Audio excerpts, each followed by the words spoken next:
ഒറ്റപ്പാലത്ത് SSLC +2 വിജയികളെ അനുമോദിച്ചു. താലൂക്ക് ലൈബ്രറിയും CPIയും 3-ാം വാർഡ് കമ്മിറ്റിയുടെയും സംയുക്ത ആഭിമുഖ്യത്തിലാണ് അനുമോദന സദസ്സ് സംഘടിപ്പിച്ചത്. അഡ്വക്കേറ്റ് പ്രേംകുമാർ MLA ഉദ്ഘാടനം ചെയ്തു. വിജയം കൈവരിച്ച വിദ്യാർത്ഥികൾക്കും രക്ഷിതാക്കൾക്കുമായി കരിയർ ഗൈഡൻസും സംഘടിപ്പിച്ചിരുന്നു. ഒറ്റപ്പാലം MLA അഡ്വക്കേറ്റ് പ്രേംകുമാർ അനുമോദന സദസ്സ് ഉദ്ഘാടനം ചെയ്തു. നമ്മുടെ നാടിന്റെ സമൂഹത്തിന്റെ ഏറ്റവും പ്രധാനപ്പെട്ട ഒരു മേഖലയാണ് പൊതുവിദ്യാഭ്യാസം എന്ന് പറയുന്നത്. ലോകത്തിൽ തന്നെ ഏറ്റവും കൂടുതൽ പൊതുവിദ്യാഭ്യാസത്തിന് സർക്കാർ പണം ചെലവഴിക്കുന്ന നാട് നമ്മുടെ കേരളം. അപ്പോൾ നമുക്ക് ചിലർക്കെങ്കിലും തോന്നാം, ഞാൻ നന്നായി പഠിച്ചു, ഞാൻ മാർക്ക് വാങ്ങി, ഞാൻ ഗ്രേഡ് വാങ്ങി, എനിക്കുള്ള വിജയമാണ്, അത് എൻ്റേതാണ്. തീർച്ചയായിട്ടും അങ്ങനെ പറയുന്നതിൽ തെറ്റില്ല, അങ്ങനെ അഭിമാനിക്കുന്നതിൽ തെറ്റില്ല.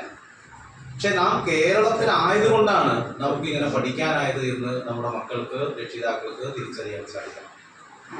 നമ്മുടെ രാജ്യത്ത് ഏതാണ്ട് 4 കോടി കുട്ടികൾ സ്കൂളിൽ പോകാത്തവരായിട്ടുണ്ട്.